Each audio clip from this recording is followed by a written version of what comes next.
Hi good morning.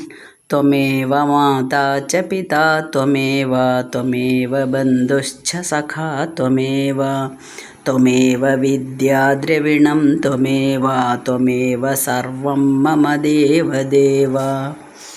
Shrimad Bhagavad Gita 2-ാമത്തെ അധ്യായം സാഖ്യയോഗം 22-ാമത്തെ ശ്ലോകമാണ് ഇന്ന് ചൊല്ലുന്നത്. വളരെ ഫേമസ് ആയിട്ടുള്ള ഒരു ശ്ലോകമാണ്. അതിൻ്റെ അർത്ഥം അതിനേക്കാൾ വ്യാപിച്ച് കിടക്കുന്ന അല്ലെങ്കിൽ വ്യാപ്തി കൂടിയതാണ്. എല്ലാവരും മനസ്സിലാക്കേണ്ട തത്വങ്ങളാണ് പറയുന്നത്. വാസാംസി ജീർണാനി യഥാ വിഹായ നവാനി ഗൃഹ്ണാതി നരോപരാണി തഥാ ശരീരാണി വിഹായ ജീർണാൻ അന്യാനി സംയാതി നവാനി ദേഹി. മലയാളം: മുഷിഞ്ഞ വസ്ത്രങ്ങളൊഴിച്ചു വീണ്ടും വിശുദ്ധ വസ്ത്രങ്ങളെടുത്തിടുമ്പോൾ കിഴിഞ്ഞ ദേഹത്തെ വെടിഞ്ഞു ദേഹി എടുത്തിടും നൂതനമായ ദേഹം. പദം മുറിക്കുന്നത്: നരഹ യഥാ ജീർണാനി വാസാംസി വിഹായ നവാനി അപരാണി ഗൃഹ്ണാതി തഥാ ദേഹി ജീർണാനി ശരീരാണി വിഹായ നവാനി അന്യാനി സംയാതി. വളരെ സിമ്പിളായിട്ടുള്ളൊരു തത്വമാണ് അല്ലേ. മനുഷ്യൻ ജീർണവസ്ത്രങ്ങൾ, അതായത് വസ്ത്രമൊക്കെ ഉപയോഗിച്ച് പഴയതായി പിഞ്ഞി പോയി കഴിഞ്ഞാൽ അത് ഉപേക്ഷിക്കുന്നു. എന്നിട്ട് നമ്മൾ നഗ്നനായിട്ട് നടക്കുന്നില്ല, പകരം പുതിയ വസ്ത്രം സ്വീകരിക്കുന്നു. അതേപോലെ ജീവൻ ഒരു ദേഹത്തിലിരിക്കുന്നു. ആ ദേഹം ഉപയോഗശൂന്യമായിട്ട് മാറുന്നവരെ ആ ദേഹത്തിൽ കുടികൊള്ളുന്നു. അതിനുശേഷം നമ്മൾ പഴയ വസ്ത്രം കളയുന്ന അതേപോലെ തന്നെ കളഞ്ഞു കഴിഞ്ഞിട്ട് പുതിയതിലേക്ക് പോകുന്നുണ്ടല്ലോ, അതേപോലെ തന്നെ പുതിയൊരു ദേഹത്തിലേക്ക് മാറുന്നു. സിമ്പിളായിട്ട് പറയുകയാണെങ്കിൽ ഇതാണ് അർത്ഥം. അതായത് ഇപ്പോൾ ആത്മാവ് ദേഹത്തിൽ കുടികൊള്ളുമ്പോൾ ആത്മാവ് ദേഹത്തിലിരുന്ന് അഭിമാനിക്കുകയാണ് ചെയ്യണത്. അപ്പോൾ ദേഹത്തിൻ്റെ ഈ ദുരഭിമാനവും നല്ല അഭിമാനവും എല്ലാം ആത്മാവിന് കിട്ടുകയാണ്. അപ്പോൾ ആത്മാവ് സത്യത്തിൽ പറയുകയാണെന്ന് വെച്ചാൽ തൻ്റെ നില തുറന്ന് പ്രവർത്തിക്കുക എന്ന് തന്നെ വേണമെങ്കിൽ പറയാം. അതിനെയാണ് നമ്മൾ ദേഹി എന്ന് പറയുന്നത്. അപ്പോൾ അവിടെ അഭിമാനം വരും, അന്തം വിട്ട് ഇങ്ങനെ നമ്മൾ എല്ലാ സംസാര ദുഃഖങ്ങളിലും സുഖങ്ങളിലൊക്കെ കിടന്ന് അലയും. കുറേ കഴിയുമ്പോൾ ഈ ദേഹം എനിക്ക് ശരിയാവില്ല എന്നുള്ള ഒരു സന്ദർഭം വരും. പറ്റുന്നില്ല കാര്യങ്ങൾ നിർവഹിക്കാൻ എന്നുള്ള അവസ്ഥ വരുമ്പോൾ ആ ദേഹം വിട്ട് മറ്റൊരു ദേഹത്തേക്ക് പോകും. ഇത് നമ്മളൊന്ന് ഉദാഹരണത്തിൽ പറഞ്ഞതാണ് വസ്ത്രങ്ങളുടെ കാര്യം. കാരണം അത് നമുക്ക് പറഞ്ഞു കഴിഞ്ഞാൽ പെട്ടെന്ന് മനസ്സിലാവും. ഇപ്പം നമ്മൾ വീട്ടിലിടുന്ന ഡ്രസ്സ്, രാത്രിയായാലും നൈറ്റ് ഡ്രസ്സോ അല്ലെങ്കിൽ നൈറ്റിയോ അല്ലെങ്കിൽ മറ്റെന്തെങ്കിലും ഡ്രസ്സുകൾ, ലുങ്കിയോ ഷർട്ടോ അങ്ങനെയൊക്കെ ഇട്ടത് അതെടുത്തിട്ടിട്ട് സാധാരണ സ്കൂളിലേക്കോ അല്ലെങ്കിൽ മറ്റു ഓഫീസുകളിലേക്കോ പോകാറില്ല. അത്രയും പഴയ വസ്ത്രമാണെങ്കിൽ സാരില്ല, വീട്ടിൽ നിന്നല്ലേ എന്ന് വിചാരിക്കും. കുറച്ചിപ്പോൾ കീറിയിട്ടുണ്ടെങ്കിൽ സാരില്ല, ഇതല്ലേ വീട്ടിൽ നിന്നല്ലേ, ആരും കാണുമൊന്നുമില്ല എന്ന് വിചാരിച്ചിടും. നൈറ്റല്ലേ, രാത്രിയല്ലേ വെച്ചിട്ട്. ഇതേ ഡ്രസ്സ് ഇട്ടിട്ട് നമ്മൾ സ്കൂളിലേക്കോ അല്ലെങ്കിൽ ഓഫീസിലേക്കോ പോകുമ്പോൾ നമുക്കൊരു മറ്റുള്ളവരുടെ മുന്നിൽ ഒരു കളിയാക്കിയാലോ എന്നുള്ളൊരു ചിന്ത വരും. മാത്രമല്ല മോശമല്ലേ, നമ്മുടെ ദേഹമൊക്കെ കീറിപ്പൊളിഞ്ഞ് കാണുന്നത് മോശമാണ്. ഉടനെ നമ്മൾ നല്ല ഡ്രസ്സ് ഇട്ടിട്ട് നല്ല വൃത്തിയിൽ പോകുന്നു. അതേപോലെ തന്നെ നമ്മുടെ ദേഹത്തിരുന്നിട്ട് ഈ ദേഹം ഉപയോഗശൂന്യമായിട്ട് പിഞ്ഞി പോകുന്നു. ഒരു അവയവവും വർക്ക് ചെയ്യാണ്ട് ആവുമ്പോൾ നമ്മൾ മരണത്തോടടുക്കുന്നു. മരിച്ചു കഴിഞ്ഞാൽ ഈ ജീവൻ പുതിയ വസ്ത്രങ്ങൾ തേടിയിട്ട് വേറൊരു ദേഹത്തിലേക്ക് പോകുന്നു. പുതിയ വസ്ത്രങ്ങളല്ല, ഒന്ന് മാത്രം വ്യത്യാസം. പുതിയൊരു ദേഹം തേടി ജീവൻ മറ്റൊരു സ്ഥലത്തേക്ക് പോകുന്നു. നമ്മൾ പുതിയ ഡ്രസ്സിട്ട് അതിനാരും സങ്കടപ്പെടാറില്ല. പഴയ ഡ്രസ്സ് കീറിയത് കളഞ്ഞാൽ നമുക്ക് സന്തോഷമാണ്. എന്താണ്, പുതുതിടാലോ നാളെ, അത്ര തന്നെ ഉള്ളൂ. അതേപോലെ തന്നെ ദേഹം പോയി കഴിഞ്ഞാൽ വേറൊരു ദേഹത്തിലേക്ക് പ്രവേശിക്കുന്നു. അപ്പോൾ അതിൽ സങ്കടപ്പെടേണ്ട കാര്യമേ ഇല്ല എന്ന്. ഒരു മരണം നടന്നു കഴിഞ്ഞാലും നമ്മൾ സങ്കടപ്പെടേണ്ട യാതൊരു കാര്യവുമില്ല. അതാണ് സമർത്ഥമായിട്ട് ഇതിൽ പറയുന്നത്. ആർക്കും വിഷമം തോന്നാറില്ലല്ലോ. ഇനി ഈ ഡ്രസ്സ് ഇട്ട് കഴിഞ്ഞാൽ മോശമാണ് എനിക്ക് എന്ന് തോന്നുമ്പോഴാണ് നമ്മൾ മാറ്റുന്നത്. അതേപോലെ തന്നെ നമ്മുടെ ദേഹം അങ്ങനെ ആവുമ്പോഴാണ് നമ്മൾ മരണം സംഭവിക്കുന്നത് നമുക്ക്. അപ്പോൾ ചെറിയൊരു ചോദ്യം വരാം, എന്നാൽ എല്ലാവരും ഇങ്ങനെ ജരാനരയൊക്കെ ബാധിച്ച് വളരെ വയസ്സായിട്ടൊക്കെയാണോ മരിക്കുന്നത്? അല്ലല്ലോ, ചെറുപ്പത്തിലും മരിക്കുന്നുണ്ട്. ഏത് നിമിഷവും മരണം വരാം. അതിന് ഏജ് ലിമിറ്റൊന്നുമില്ല. ജനിച്ച അപ്പം തൊട്ട് എത്രയോ വയസ്സ് വരെ ജീവിച്ചിരിക്കുക, അല്ലെങ്കിൽ ഇൻ ബിറ്റ്വീൻ എപ്പോൾ വേണമെങ്കിലും മരണം സംഭവിക്കാം. അപ്പോൾ അവരുടെയൊക്കെ ദേഹം ജീർണിച്ചിട്ടുണ്ടാവുമോ എന്നൊരു ചെറിയൊരു സംശയം നമുക്ക് വരാം. അദ്ദേഹമൊന്നും ചിലപ്പോൾ ജീർണിച്ചിട്ടുണ്ടാവില്ല. എന്താ വെച്ചാൽ നമ്മൾ നോക്കുമ്പോൾ അയാൾക്ക് നല്ല തണ്ടും തടിയുള്ള ആളാണല്ലോ, നല്ല ആരോഗ്യമുള്ള മനുഷ്യനല്ലേ. പക്ഷെ ഇന്ന് രാവിലെ നോക്കി കേൾക്കുന്ന ന്യൂസ് എന്താ, അയാൾ മരിച്ചുപോയി. അതെങ്ങനെ അങ്ങനെ സംഭവിച്ചേ എന്ന് വിചാരിക്കും. അപ്പോൾ ആ മനുഷ്യനെ സംബന്ധിച്ചിടത്തോളം ആ ദേഹം ഉപയോഗശൂന്യമായിട്ടുണ്ടാവും. നമുക്ക് മറ്റുള്ളവർക്ക് നോക്കുന്നവർക്ക് തോന്നും അത് ഇയാൾക്കൊരു കുഴപ്പമുണ്ടായിരുന്നില്ലല്ലോ. പക്ഷേ ആ അദ്ദേഹത്തിന് അത് ഉപയോഗശൂന്യമായി കഴിഞ്ഞിട്ടുണ്ടാവും. അതുകൊണ്ടാണ് അങ്ങനെ മരണം സംഭവിക്കുന്നത്. നമ്മളിപ്പോൾ കാറോ അല്ലെങ്കിൽ വണ്ടികളൊക്കെ വാങ്ങിക്കഴിഞ്ഞാൽ ചിലർക്ക് ഭയങ്കര ക്രേസാലേ. ഇടയ്ക്കിടയ്ക്ക് എല്ലാ കൊല്ലവും ഇങ്ങനെ വണ്ടി മാറ്റിക്കൊണ്ടിരിക്കും. ഒരു 3-4 കൊല്ലമായി. അപ്പോൾ അത് 3-4 കൊല്ലമായി, ഇത് ഫാഷനൊക്കെ ഔട്ട് ഓഫ് ഫാഷനായി, അതിന് വേണ്ടത്. ചിലപ്പോൾ ഒരു കേടും ഉണ്ടാവില്ല, ചിലപ്പോൾ കേട് വന്നു തുടങ്ങിയിട്ടുണ്ടാവും. എന്നും റിപ്പയർ, എന്നും വർക്ക്ഷോപ്പിൽ ഒക്കെ പോയി കഴിഞ്ഞാൽ അങ്ങനെയും സംഭവിക്കാം. അങ്ങനെയും മാറ്റാം. ചിലർക്ക് അത് ഫാഷനായിട്ട് തോന്നുന്നില്ല, ഔട്ട് ഓഫ് ഫാഷനായി തോന്നുന്നു. ചിലർക്ക് സൗകര്യം പോരാ, ഭാര്യയും ഭർത്താവും മാത്രമാണെങ്കിൽ ചെറിയ വണ്ടി മതി. കുട്ടികൾ, അവരുടെ ഭർത്താക്കന്മാർ അങ്ങനെയൊക്കെ വരുമ്പോൾ കുറച്ച് വലിയ വണ്ടി വാങ്ങിയാൽ എന്താ തോന്നും, അങ്ങനെ മാറ്റാം. അങ്ങനെ പലതും, എല്ലാ സാധനങ്ങളും കേട്ടോ, വണ്ടിയുടെ കാര്യം മാത്രമൊന്നുമല്ല, പലത്. വാഷിംഗ് മെഷീനായാലും നമ്മൾ അടുക്കളയിൽ ഉപയോഗിക്കുന്ന എല്ലാ സാധനങ്ങളും. ഞാനൊരു വീട്ടമ്മയായതുകൊണ്ട് അങ്ങനെ പറയുന്നു എന്ന് മാത്രം.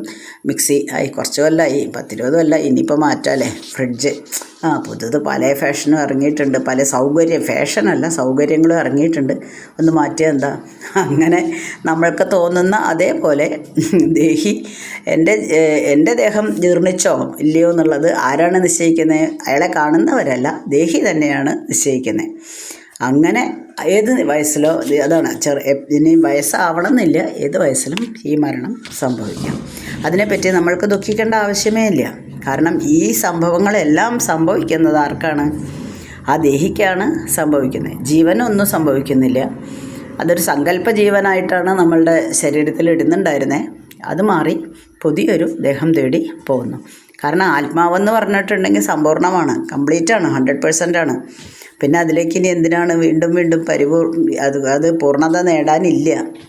പൂർണ്ണത നേടാൻ ഇനി ആത്മാവിന് പറ്റില്ല. അപ്പോൾ നമ്മൾ ഓരോ ദേഹവും നമ്മളുടെ ദേഹം എന്ന് പറയുന്നത് ശരിക്കും ഈ ജീവനെ മറയ്ക്കാൻ വേണ്ടിയിട്ടുള്ള, നമ്മൾ തണുക്കുമ്പോൾ പുതയ്ക്കുന്നത് വസ്ത്രമാണല്ലോ, അതേപോലെ നമ്മളുടെ ജീവനെ മറയ്ക്കുന്നതാണ് ദേഹം, ദേഹത്തെ മറയ്ക്കുന്നതാണ് വസ്ത്രം, അല്ലേ? അപ്പോൾ ഈ ഒരു വസ്ത്രം മാറ്റുന്നതിൽ അല്ലെങ്കിൽ പുതിയൊരു ജീവൻ എടുക്കുന്നതിൽ നമ്മൾ ദുഃഖിക്കണം. അതുകൊണ്ട് അർജുന, നീ ഇതിലൊന്നും ദുഃഖിച്ചിട്ട് കാര്യമില്ല. അതൊന്നും ദുഃഖിക്കേണ്ട വിഷയങ്ങളേ അല്ല, വളരെ സിമ്പിളാണ്. അയ്യോ ഞാൻ അയാളെ കൊന്നല്ലോ, അയാളുടെ ദേഹം പോയല്ലോ എന്നൊന്നും സങ്കടപ്പെടേണ്ട ആവശ്യമില്ല. ദേഹമല്ലേ പോയത്, ജീവൻ അവിടെ ഉണ്ടല്ലോ, അത് വേറൊരു ശരീരത്തിലേക്ക് പ്രാപിച്ചോളും. ഇതൊന്നും പറഞ്ഞ് സമയം കളയണ്ടെന്ന് അർജുനനെ ഒന്ന് ശാസിക്കുകയാണ്, അല്ലെങ്കിൽ ഉപദേശിക്കുകയാണ്. അപ്പോൾ ചിലപ്പോൾ നമ്മളിങ്ങനെ ജീവിച്ചുകൊണ്ടിരിക്കുന്ന സമയത്ത് നമ്മൾ വിചാരിക്കും, ഞാൻ ഈ ജന്മത്തിൽ സത്യം പറയാച്ചാൽ ഒരു പാപവും ചെയ്തിട്ടില്ല, ഒരു ഉറുമ്പിനെ പോലും നോവിച്ചിട്ടില്ല എന്ന്. നമ്മൾ വേണ്ടിയിട്ട് പിടിച്ചടിക്കുകയോ അല്ലെങ്കിൽ ദ്രോഹിക്കുകയോ ഒന്നും വേണ്ട. ഒരാൾ നമ്മളെ വളരെ അധിക്ഷേപിച്ച് സംസാരിക്കുന്നു, അല്ലെങ്കിൽ എന്തെങ്കിലും വഴക്ക് സംഭവിച്ചു കഴിഞ്ഞാൽ മനസ്സിൽ ഒരു സെക്കൻഡ്, 1 മിനിറ്റ് അയാളോട് ഇങ്ങനെ കൈ തരിച്ചു വന്നതാന്നൊക്കെ പറയില്ലേ ചിലപ്പം, അതേപോലെ ഇയാൾ എന്താ ഇങ്ങനെ പെരുമാറുന്നതെന്ന് തോന്നിയാൽ മതി മനസ്സിൽ. അത് നമ്മുടെ ഒരു പാപമായിട്ട് മാറും. അങ്ങനെയുള്ള പാപങ്ങളും നമ്മൾ ചെയ്യുന്ന പുണ്യങ്ങളും ഇതെല്ലാം നമ്മളുടെ കർമ്മം അവസാനിക്കുന്നവരെ, നമ്മുടെ മരണം വരെ നമ്മൾ ചെയ്തുകൊണ്ടേയിരിക്കും. ഇതിലെല്ലാം ഉണ്ട്, പുണ്യങ്ങളും ഉണ്ട്, കടുത്ത പാപങ്ങൾ മാത്രം ചെയ്യുന്നവരുണ്ട്. പുണ്യങ്ങൾ മാത്രം ചെയ്യുന്നവരും 100% ഒരിക്കലും പുണ്യം മാത്രം ചെയ്യുന്നവരായി മാറാൻ പറ്റില്ല. വളരെ ദുർലഭമാണ്, പറ്റുമെന്ന് തന്നെ അറിയില്ല. കാരണം ഒരു സെക്കൻഡെങ്കിലും, ഒരു നിമിഷമെങ്കിലും മറ്റുള്ളവരെ പറ്റിയിട്ട് എന്തെങ്കിലും ഒരു ചെറിയ ദുഷ്ടത, അവനെന്താ ഇങ്ങനെയെന്ന് ഒന്നും നമ്മൾ ദേഷ്യപ്പെട്ടാൽ നമ്മുടെ സ്വരത്തിൻ്റെ ആ ടോണൊന്ന് മാറിയാൽ മതി. വളരെ സോഫ്റ്റ്. ഇപ്പോൾ പിള്ളേരെ പഠിപ്പിക്കുന്നതിൻ്റെ ഇടയ്ക്ക് നമ്മൾ സോഫ്റ്റായിട്ട് സംസാരിക്കുന്നു, ഒരുത്തക്കാട് കാണിച്ചുകൊണ്ടേ ഇരിക്കുന്നു. എന്താടാ അവിടെ കാണിക്കുന്നത് ചോദിക്കില്ലേ, അത് മതി, ധാരാളമായി. അതേപോലെ ചെറുതായിട്ട് അവരോട് ഒരു ചെറിയ നീരസം, ദേഷ്യം നമ്മുടെ മനസ്സിൽ വെച്ച് കഴിഞ്ഞാൽ ഇതെല്ലാം ഭഗവാൻ അവിടെ എഴുതി വെച്ചിട്ടുണ്ടാവും. അങ്ങനെ കുറുപ്പിൻ്റെ കണക്ക് പുസ്തകം എന്ന് പറയുന്ന മാതിരി സൂക്ഷിച്ച് വെച്ചിട്ടുണ്ടാവും. ഈ ജന്മം കഴിഞ്ഞു, അടുത്ത ജീവൻ അടുത്ത ദേഹത്തിലേക്ക് പോകുമ്പോൾ നമ്മളുടെ ഈ ജന്മത്തിൽ ചെയ്തിട്ടുള്ള പുണ്യങ്ങളായിട്ടുള്ള പ്രവൃത്തികളുടെയും പാപങ്ങളായിട്ടുള്ള പ്രവൃത്തികളുടെയും ഫലങ്ങൾ എല്ലാം കൂടെ നമ്മുടെ കയ്യിൽ തന്നെ തിരിച്ച് തന്നിട്ടാണ് അടുത്ത ജന്മത്തിലേക്ക് വിടുന്നത്. അതായത് നമ്മൾ ഈ റാൻഡം പ്രോബബിലിറ്റി ഒക്കെ പഠിച്ചിട്ടില്ലേ, ഒരു കൊട്ടയിൽ പല കളർ ബോൾ ഇട്ടിട്ട് അതൊന്നൊരു പിടി എടുക്കുക, എന്നിട്ട് അതിൽ ബ്ലൂ എത്രയുണ്ട്, ഗ്രീൻ എത്രയുണ്ട്, റെഡ് എത്രയുണ്ട് എന്നൊക്കെയുള്ള ക്വസ്റ്റ്യൻസ് വരും. അതേപോലെ കണ്ണടച്ച് നമുക്ക് ആ സഞ്ചിയിൽ നിന്ന് ഇങ്ങനെ ഒരു പിടി വാരിയിട്ട് നമ്മുടെ കൂടെ ഇങ്ങോട്ട് ഇടുകയാണ് അടുത്ത ജന്മത്തിലേക്ക്. അതിൽ പുണ്യങ്ങളുണ്ടാവാം, പുണ്യകർമ്മങ്ങൾ ചെയ്യേണ്ട അവസ്ഥകളുണ്ടാവാം, പാപങ്ങൾ ചെയ്യുന്ന അവസ്ഥകളുണ്ടാവാം, ഏത് വേണമെങ്കിൽ ആവാം. അതെല്ലാം നമ്മൾ അടുത്ത ജന്മത്തിൽ അനുഭവിക്കും.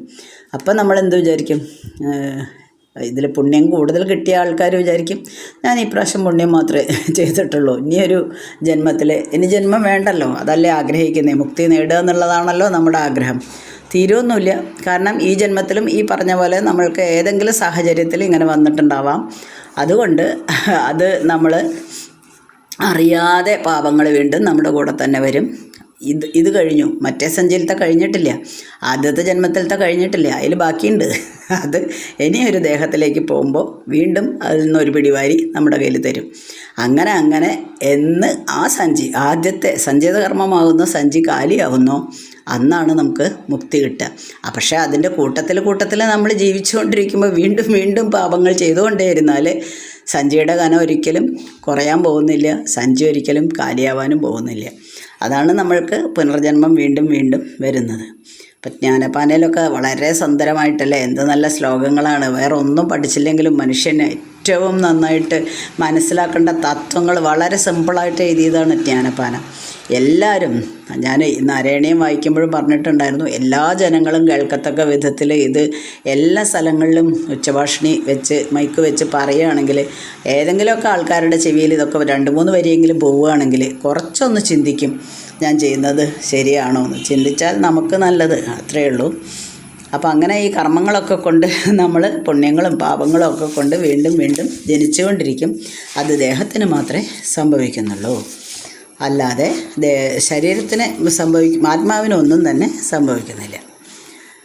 അതുകൊണ്ട് അർജുന, നീ റെഡി ആയിക്കോളൂ. അവരെ കൊന്നില്ല അങ്ങനത്തെ ഒന്നും തന്നെ ചിന്തിക്കേണ്ട ആവശ്യമില്ല. ഓക്കെ. 23ാമത്തെ ശ്ലോകം. നൈനം ചിന്തന്തി ശസ്ത്രാണി നൈനം ദഹതി പാവക ന ചൈനം ക്ലേദയന്ത്യാപ ന ശോഷയതി മാരുത. മുറിക്കില്ല ആയുധം തീയും ദഹിപ്പിക്കില്ലിതൊന്നുമേ ചെയ്യുകില്ല ജലത്തിങ്കൽ വരട്ടില്ലിതു മാരുതൻ. ആത്മാവാണ്.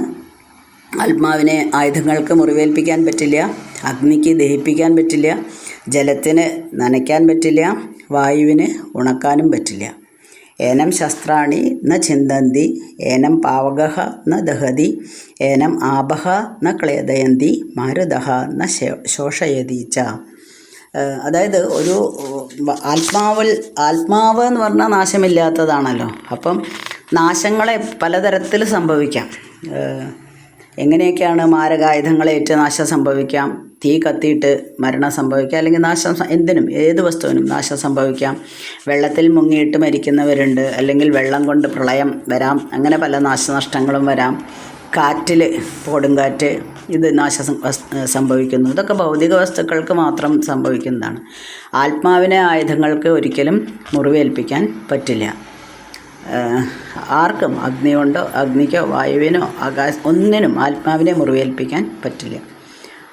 അഗ്നി മറ്റുള്ള സാധനങ്ങളെ നശിപ്പിക്കും, പക്ഷേ ആത്മാവിനെ അഗ്നിക്ക് ദഹിപ്പിക്കാൻ പറ്റില്ല. എല്ലാം മറ്റുള്ള വസ്തുക്കളെയാണ് നശിപ്പിക്കുന്നത്, സ്വന്തം നാശം സംഭവിക്കില്ലല്ലോ ആത്മാവിന്. അതേപോലെ അഗ്നി മറ്റുള്ള വസ്തുക്കളെ നശിപ്പിക്കുന്നു, അഗ്നിയെ തോൽപ്പിക്കുന്നില്ല അല്ലെങ്കിൽ നശിപ്പിക്കുന്നില്ല. ജലം മറ്റുള്ള വസ്തുക്കളെ നനയ്ക്കുന്നു, പക്ഷേ ജലത്തെ നനയ്ക്കുന്നില്ല. കാരണം എല്ലായിടത്തും വ്യാപിച്ച് കിടക്കുന്ന സാധനമാണ് ആത്മാവ്. അപ്പോൾ എല്ലായിടത്തും വ്യാപിച്ച് കിടക്കുന്ന അഖണ്ഡമായിട്ടുള്ള ഏകവുമായിട്ടുള്ള ആത്മാവാണ്. അതിനെ നനയ്ക്കാൻ വെള്ളത്തിനാവില്ല, അഗ്നിക്കും ആവില്ല, ഇനി കാറ്റിനും ആവില്ല. ആത്മാവിനെ കാറ്റിന് ഉണക്കാൻ പറ്റുന്നില്ല. ഒരു വസ്തുവിൽ ഒരു നനവുണ്ടെങ്കിൽ, ഇപ്പോൾ ഒരു തുണി ഉണ്ട് അല്ലെങ്കിൽ വേറൊരു വസ്തു നനഞ്ഞതാണെങ്കിൽ നമുക്ക് കാറ്റ് കൊള്ളിച്ച് ഉണക്കിയെടുക്കാം. പക്ഷേ ആത്മാവിന് അത് ആവശ്യമില്ല. കാരണം എന്താണ്? ആത്മാവിൻ്റെ ഉറവിടം ആത്മാവ് തന്നെയാണ്, വേറെ വസ്തുക്കൾ അതിലില്ല. മറ്റ് വസ്തുക്കളുണ്ടെങ്കിൽ അവയെ ഈ പറഞ്ഞ പോലെ നമുക്ക് എന്ത് വേണമെങ്കിലും ചെയ്യാൻ പറ്റും. അപ്പോൾ അതുകൊണ്ട് ഈ സംഭവങ്ങൾ ആത്മാവിനെ നശിപ്പിക്കാത്തതാണ്. ഇതെല്ലാം ഒന്നും കൂടെ നമ്മൾ നേരത്തെ പറഞ്ഞ കാര്യം, അതായത് നേരത്തെ പറഞ്ഞല്ലോ, ഒരു ദേഹം വിട്ട് മറ്റേ ദേഹത്തിലേക്ക് പോകുമ്പോൾ സങ്കടപ്പെടേണ്ട, അവിടെ ആത്മാവാണ് ജീവനാണ് പോകുന്നത് എന്ന് പറഞ്ഞല്ലോ.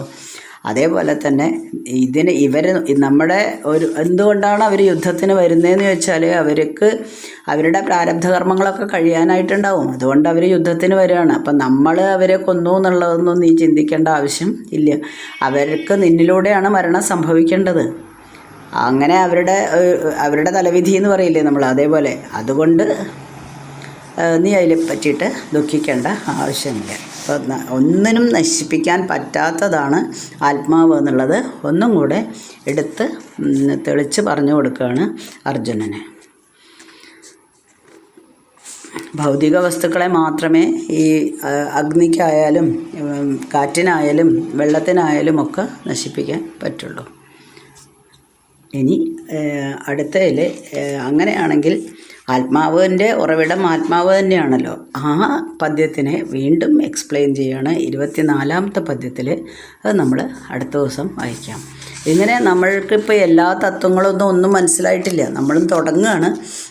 ഭഗവത്ഗീതയുടെ 2ാമത്തെ അധ്യായം എത്തിയിട്ടേ ഉള്ളൂ. അപ്പോൾ നമ്മളും ശ്രീകൃഷ്ണൻ അർജുനന് പറഞ്ഞു കൊടുത്ത് അർജുനൻ മനസ്സിലാക്കി എടുക്കുന്നത് പോലെ തന്നെ ഇവിടെ നമ്മളും അതിലെ ഓരോ തത്വങ്ങളും മനസ്സിലാക്കിക്കൊണ്ടിരിക്കുകയാണ്. അവസാനം 18 അധ്യായങ്ങളും കഴിയുമ്പോൾ നമുക്ക് എന്തെങ്കിലുമൊക്കെ നന്മ കൈവരും, അല്ലെങ്കിൽ എന്തെങ്കിലും നല്ല തത്വങ്ങൾ നമുക്ക് ഗ്രഹിക്കാൻ സാധിക്കും എന്നുള്ള വിശ്വാസത്തോടെ നമ്മൾ നീങ്ങാണ്. അത് സാധിക്കട്ടെ. നല്ല നല്ല കാര്യങ്ങൾ പറയുന്ന ഒരു ബുക്കല്ലേ. അപ്പോൾ അതെന്താണെന്ന് നമുക്ക് കേൾക്കുകയും ചെയ്യാം, അതൊന്ന് പഠിക്കുകയും ചെയ്യാം. ഓക്കെ, അപ്പോൾ അടുത്ത ദിവസം വായിക്കാം. അസ്മിൻ പരാത്മന്നനുപാത്മകൽപ്പിതുമിത്തമുത്ഥാപിതപത്മയോനി അനന്തഭൂമാമരോഗരാശിം നിരുന്ധിവാദാലയ വാസവിഷ്ണോ.